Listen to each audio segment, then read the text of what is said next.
Hi humans, welcome to your Astro and Tarot forecast for the week of April 13th through April 19th, 2025.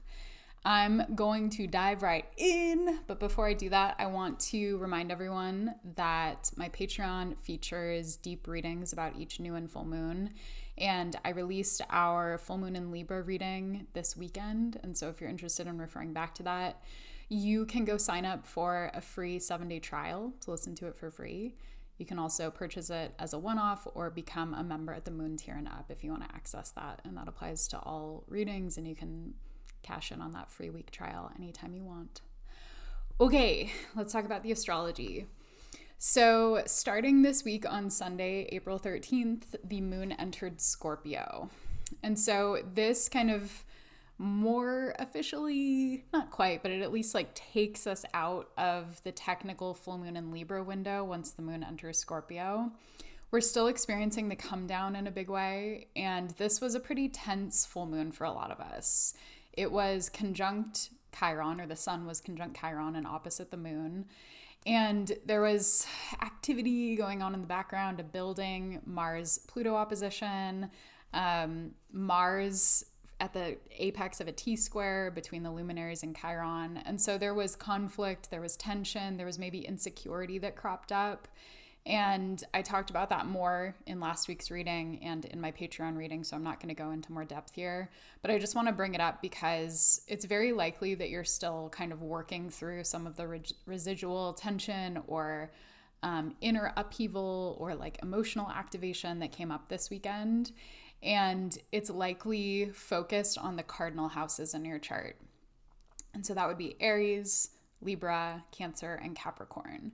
So you might want to go check out the themes associated with those houses and consider any natal placements that you have in the later degrees of those signs, as those were the ones that were most in focus by aspect. Okay, but talking about this week, right? So again, on Sunday, the moon enters Scorpio.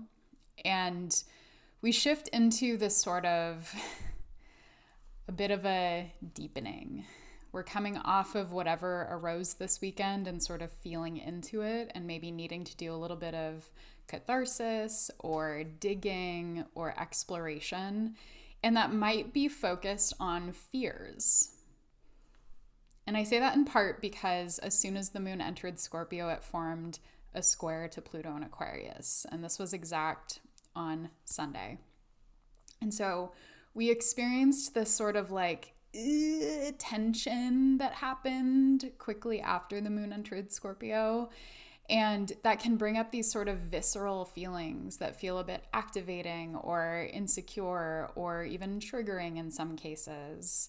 And when we feel fears come up, the question is, how do we work with these without allowing them to overtake us? So if you noticed attachment stuff coming up or body stuff coming up or just a general feeling of sort of dis-ease and disharmony, I understand that that is just showing you something that's there, and that's not necessarily the full truth or the full picture. When the moon is in Scorpio, we're often working through our base instincts and, again, our base fears and finding ways to move through the depths of our emotion with a bit more grace and fluidity. But sometimes we can get stuck. Scorpio's fixed water, and so sometimes there's a stickiness to it. We get kind of halted in place, and it might obscure our vision or cause us to kind of become more protective and defensive. And so if you're there, just know that this will pass. But it's a good thing to note and just consider how you're responding to it, understanding that that might be kind of your go-to way of responding to that type of fear or that type of emotion. And it's a good thing to be aware of because this is likely to happen on a monthly basis for the next couple decades to varying degrees, as every time the moon travels through Scorpio over the next 20 years, it will at some point form a square to Pluto in Aquarius. On Tuesday, April 15th, the moon enters Sagittarius. And so we move from fixed water into mutable fire, and there's a bit more movement here. It feels like we're more kind of out of the full moon shadow, and we're getting into some more spaciousness and levity, and maybe coming back to ourselves, coming back to our spirit after kind of a low couple days or a tired couple days, and recalibrating and maybe putting ourselves out there a little bit more. The moon in Sag can be more optimistic. It can be more adventurous. It can be more spontaneous. And so you might be feeling into those qualities and wanting to play more, to laugh more, to do more things that bring sort of levity and joy back in, especially if you've had a rocky few days. On Wednesday, April 16th, Mercury enters Aries and quickly forms a conjunction to Neptune, which is newly in Aries. So Mercury's shift from Pisces to Aries can feel sort of abrupt sometimes. We're moving from mutable water into cardinal fire, and it takes us from the sort of imaginative, creative, swimmy, swampy, illusory Pisces into this fiery, forward, directive Aries that wants what it wants and often wants it quickly. And so we might be feeling more impatient, especially in communication, but that could be a little bit tricky, especially at the very beginning of this Mercury Aries ingress, because again, it forms a conjunction to Neptune. And so where we might crave like quick communication, quick answers, quick decisions, and forward movements, we're also in the realm of Neptune where things are not super clear, where we can feel more kind of like imaginative or illusory or caught up in fantasy and have trouble sometimes grounding. So also, Neptune can bring on anxiety. And so if you notice yourself sort of circling around thoughts that keep you in a state of fear or illusion, or if you just feel really ungrounded and are having trouble with like boundaries and maybe these anxious thoughts swimming in, again, know that that is temporary. And of course, there's a lot going on around us collectively that can feed into anxiety loops personally. And so I bring that in because Neptune as an outer planet can often kind of bring in these collective energies and dampen or perforate our boundaries personally, so that we're probably intaking more information and emotion from sort of the collective field and translating that into a story. And by that I mean, like, let's say you're tuning into the news, which is really intense, and you're picking up on a lot of the collective fear and uncertainty and angst and activation. And then that fear, without you specifically labeling it as like, oh, I'm anxious about the collective uncertainty right now, I'm anxious about the collective violence and fear and hatred and structural collapse and all this stuff that we're experiencing. Let's say you take that in, but then you don't necessarily like stay with it, and instead you kind of avoid it or try to put it away or compartmentalize it. Well, what can happen at that point is the fear is still there, and it then needs to kind of find a story to attach to. And so the story might become, oh, this person hates me, or oh, I'm gonna lose my job, or oh, like there's something wrong around me, but I can't quite identify the source. And it can become this like vague, nebulous fear that just circles around us and tries to find something to latch onto that can then create more difficulties in our life. And so if you find yourself going into story mode and basically creating fear stories or perpetuating fear stories, see what you can do to bring yourself back down to the earth. That might look like going outside and taking a nice walk without your phone, or like tuning out from your phone for a day or an afternoon or even just an hour, doing something that kind of reinforces your energetic boundaries. And also, this is a really good opportunity to move slowly through our emotions. And so again, let's say you read a news story or you see a headline or a post or something that's really activating, but you just scroll right through and you don't take a second to be like, whew, let me be with this for a moment and process this and identify how it's causing me to feel and then move forward. If you don't go through that process, again, it might linger. So this is a really good opportunity to actually just consider how different pieces of information impact you, and to maybe back away from scrolling and scrolling and scrolling, or from having like all of these sensory and information inputs that take you in a million different directions in the span of like 10 minutes, which is what a single scrolling session can be like on social media. It's like in a an emotional roller coaster. And I'm having trouble speaking as I tune into it. So there you go. Okay, moving on. On Thursday, April 17th, Mars enters Leo. And so this is a pretty big deal. Mars has been in Cancer for a long time, and it was retrograde for a long time. And it's now moving back over the degrees that it retrograded through and will re-enter Leo.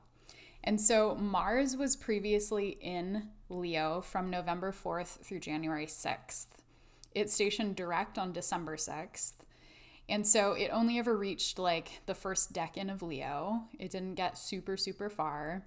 But once it enters Leo, we're going back over that old terrain. And so it's worthwhile to consider what was going on for you, especially in your Leo house from November 4th to January 6th, because some of the themes that you saw emerge there, especially conflict-oriented themes, especially stuff having to do with the way we assert ourselves or the way that we advocate for what we care about or who we care about, that stuff is likely to be up in some way. And now we have greater perspective. Mars is direct, and so we have some more wind beneath our sails.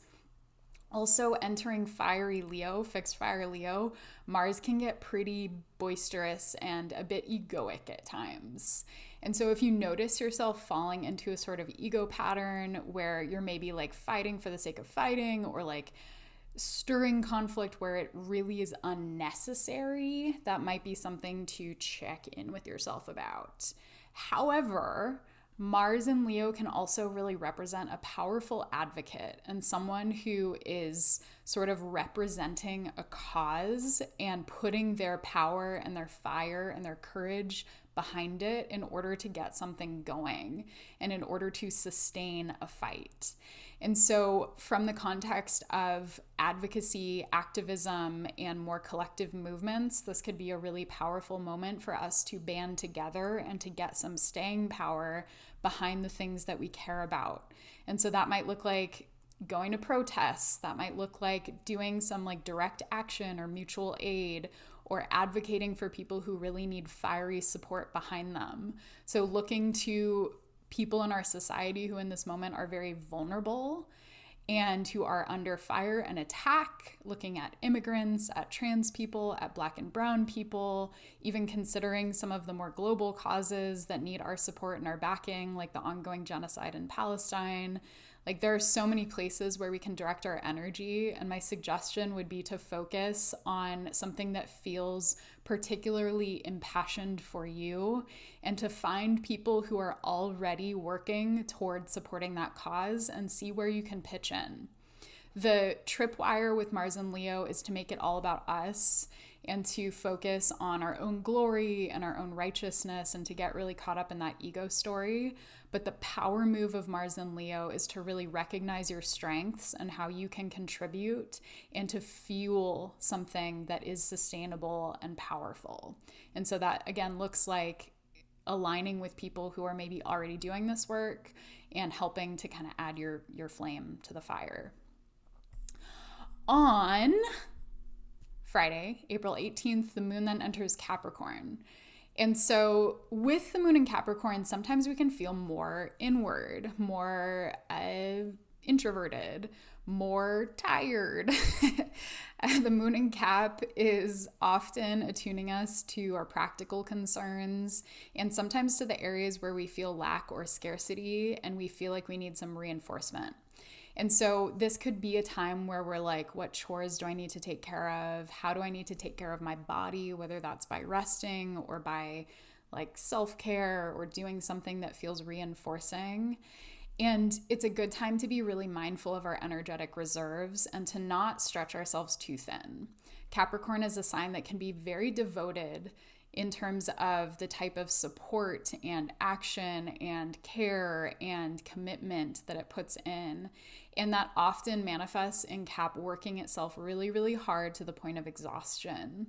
And so if you find yourself feeling sort of burnt out or tired after a big week, this is a good time to consider where you can scale back and take care of you and maybe call it before you push too hard. So sort of like quitting while you're ahead, or like if you're having a great time hanging out with people, maybe like call it early and say, I'm going to cut it off here because I feel good and I'm ready to go to sleep. Or if you are like doing a lot of work and you've made some progress, good time to say, let's call it early instead of pushing myself to my limits, and save some of this energy for tomorrow. This is an energy that's with us most of the weekend. And so it might be a weekend where you want a bit more rest, or where you need to really attend to some material responsibilities. And that means maybe setting boundaries in other places, like especially socially. On Saturday, April 19th, the sun enters Taurus, kicking off Taurus season, moving out of Aries season into Taurus, from cardinal fire into fixed earth. And later in the day, Mars in Leo forms a trine to Neptune in Aries. So with the sun entering Taurus, hello to our new solar season. The move from Aries to Taurus can feel like a slowing down process where we're ready to maybe like nurture what we've been kicking off or creating. And so sometimes it's a sleepier season. Sometimes it's a time where our bodies really need attention and love and care. Taurus is known for being slower moving and for being very sensually oriented as a Venus-ruled sign. And so we're moving from Mars to Venus, and that can look like prioritizing cultivating the things we care about, thinking about what we value and what we want to nurture. Consider the garden of your life. What are you growing there, and what kind of care and cultivation and attention does it need in order to grow strong and true? So you might want to slow down a little bit. You might want to really check in again with your energy, with your reserves, and just kind of do a little gut check, see where things stand, see where you're pouring energy, and if that feels aligned, check in with your values, ask yourself what you care about and what or who you want to prioritize. And doing that sort of little energetic audit could be really beneficial throughout Taurus season, but especially from the get-go as the sun moves into Taurus. Again, later that day, Mars in Leo, newly in Leo, right, forms a trine to Neptune in Aries. And this is very, very early. It's at 0:44 of both signs. And so we're still in the first degree of these fire signs. And this Mars-Neptune trine is interesting because it can make way for some fluid, intuitive choices. Like we may really be tuning into our intuition and sort of gut checking, what are our bodies telling us? What do they want from us? Where are we feeling more flow and access in terms of our energy? But also, again, like where are we feeling tired? Where do we need to scale it back? And so I'd encourage you this weekend, and especially on Saturday, to make intuitive choices, to listen to your instincts, to listen to your body, to tune into what it's telling you and where it's guiding you. If you need to set a boundary or say no to something that you previously said yes to, that's okay. Just roll with it, and keep in mind that we have 3 major ingresses occurring this week with the planets changing signs, and you're likely to feel that, and you're likely to need to recalibrate a little bit and to check in with how you feel later in the week once these big changes have occurred, because it's possible that whatever you planned from like last weekend for this week is no longer feeling aligned, or maybe it needs to change or adapt in order to meet you where you're at. Mars trine Neptune can also offer us some buoyant power behind our creative practices and behind our movement practices. So maybe this is a day where you want to dance, or you want to create, or you want to go for a long meandering walk, or do something that helps you to feel spiritually and energetically alive. And again, getting creative with that and really opening up to what the body wants is the move. Okay. Let's get into our tarot reading for this week. So our anchor card for the week of the 13th through the 19th is the Queen of Cups reversed. This card is often associated with the sign of Cancer, which is Capricorn's polar sign. And I mentioned Capricorn a little bit earlier in this reading. This energy could be super focused on the weekend, this coming weekend, once the moon is in Cap, but not necessarily. It could be true all week. Regardless, the Queen of Cups reversed is someone who sometimes feels overwhelmed by their feelings and who has these influxes of emotion that feel kind of swampy and taxing and a lot. And our way through Queen of Cups reversed energy is to find our footing, to find our grounding, and to check in on our boundaries, especially our emotional boundaries. So if you notice your energy kind of spilling everywhere or feeling a little bit amorphous or like, woo, like if your fears are getting the best of you, if your anxieties are spilling out into stories, if you're feeling really like emotive in ways that are causing you further anxiety, good time to reground and to do things that help you get into your body in a stabilizing and reinforcing way. This could look like taking a long bath with like Epsom salts or sweating it out or doing exercise. Like this would be a great week for like yoga flow or even yin yoga or something that helps you really get present and relax and maybe exhale some of those anxieties and fears. Sometimes when court cards appear like this, it represents another person in our life. And so it's possible this could be representative of someone who is playing a big role in this week for you too.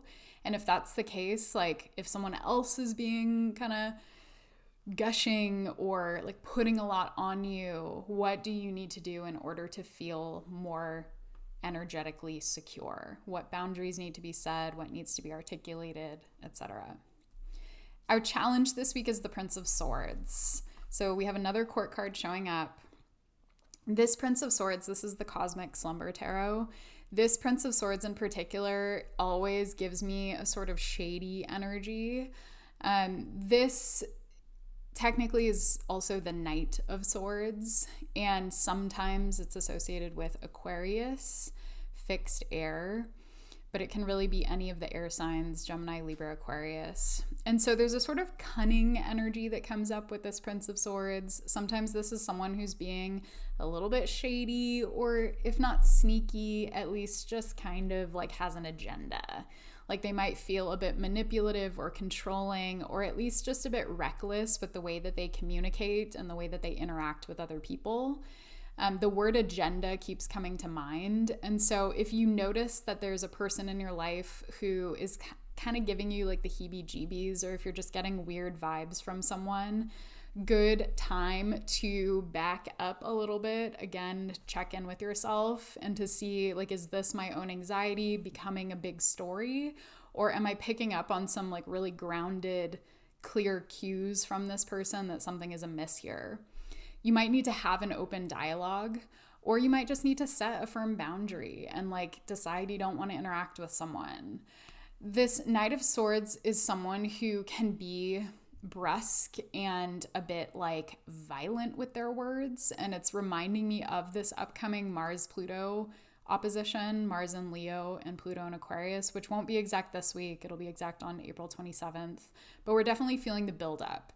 And I want to say, to be super clear here so I don't like perpetuate fear, this doesn't necessarily have to be a single person that you know personally in your life. This can also represent like our leaders. Surely the qualities that you heard me describe with the Knight of Swords very much apply to our world leaders, and especially the rising fascism that we're experiencing in the US and elsewhere. And so this could be very centralized on the cues and observations that we're getting from people who have a degree of political power or financial power. And so understand that like this doesn't have to be your partner, your friend, your boss, whatever. This could be people higher up the food chain. And again, please check in with yourself and don't feed a scary narrative that doesn't have footing beneath it. Instead, really check in and ask, like, did I pick up this energy from like someone I saw on the news or someone I read a story about? And am I now translating that into interpersonal fear that doesn't need to be there? Finally, our gift this week is actually a special card that's unique to this deck that's called the Morning. And it's showing up in reverse here. And this card, I'll show it to you upright. This card has the sun rising over a mountain range, and we have one figure's like a big head in the foreground that looks kind of, they're either sleeping or they're contemplating something, but it kind of looks like they're sleeping. And then they have another figure behind them that's sort of like greeting the day. And they have a hat on and they're looking up at the sunrise, and it feels sort of glorious. Big, bright sun behind these beautiful clouds and this big mountain range. And this card, the morning, of course, reminds me of the actual morning and the way that we greet the day. The fact that it's appearing in reverse kind of reminds me of that moment between sleep and waking, especially because of its imagery, that moment between sleep and waking where we're still kind of groggy and really receptive to whatever is still in our unconscious mind, and then also what we're picking up from the waking world. And so this little middle point here is an interesting place to kind of stay with this week. What comes through for you when you're just waking up, when you can still sort of remember and catch the quality of your dreams and maybe the emotions and the thoughts and the storylines that were coming up in your subconscious world are still sort of mixed and meddled with your waking worlds. What do you find there? This would be a great week for dream journaling if you're having active dreams. This would be a great week for staying away from your phone for the first at least like several minutes, but ideally like 30 minutes, an hour after waking up if you're capable of doing that. I know it's not practical for everyone, but it can be really cleansing and supportive to not go straight to your phone when you wake up in the morning, and to give your mind and your body and your spirit time to adjust into the day without that type of input. So consider what changes could happen to your morning routines in order to support your mental, emotional, and spiritual health. Maybe this is a great week to prioritize meditation in the morning, or just some silent time, or like slow movement into your day so that you can really feel prepared and ready to embrace the moment. This is the gift. And so if we do make changes to our morning routines this week, we'll likely notice some really powerful gifts in response to that. So see what comes up as you contemplate. What would you like to change about your mornings? What would you like to institute, or what would you like to remove? And then see if you can do that for yourself. See if you can commit to it, even if it's just for this week, and notice what comes about for you when you make that sort of commitment. Thank you for listening. That's all I have for you this week. As always, if you get value from these forecasts, you can subscribe for more. You can like, comment, and share. And you can always become a supporter on Patreon for more. Sending you all love. I hope you have a beautiful week.